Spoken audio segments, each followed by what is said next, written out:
Welcome to A1 TV Telugu news. ఇవాల్టి bulletin చూద్దాం.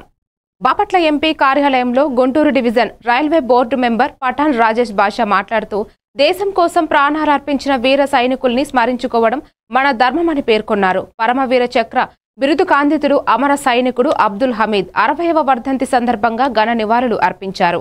1965 భారత్ పాక్ యుద్ధంలో శత్రువులు 8 ట్యాంకులను ధ్వంసం చేసిన ఘనత హమీద్దేనని అన్నారు. ఈ కార్యాలయంలో కొండలు చార్లెస్, డి రాము, మోహన్, నక్క ప్రకాష్ తదితరులు పాల్గొన్నారు.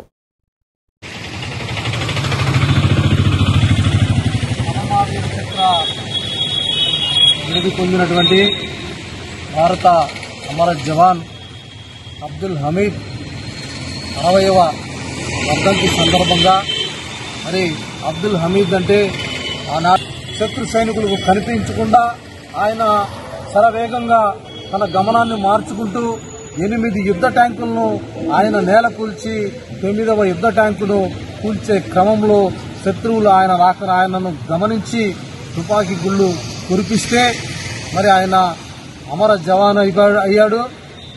అయితే ఎంతో మంది సైనికులు ఈ భారతమాత సేవ కోసం తృణప్రాయంగా ప్రాణాలర్పించారు.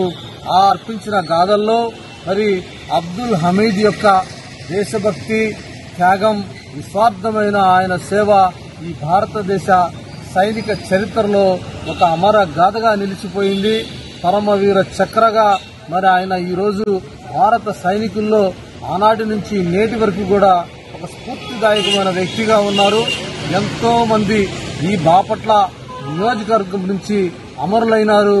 కార్గిల్ యుద్ధంలో కానీ, పాకిస్తాన్తో సరిహద్దుల్లో జరిగిన సమరంలో కానీ ఎంతో మంది అమరులైన ఈ గడ్డపై మరి ఈ రోజున అటువంటి మహావీరుడికి నివాళి అర్పించడం, మరి అలాగే బాపట్ల పార్లమెంట్ సభ్యులు, ప్యానెల్ స్పీకర్ గౌరవనీయులు తెన్నేటి కృష్ణప్రసాద్ గారి ఆదేశాల మేరకు వారి తరఫు నుంచి మేము అబ్దుల్ హమీద్ కు ఘనమైన నివాళి అర్పిస్తున్నాం.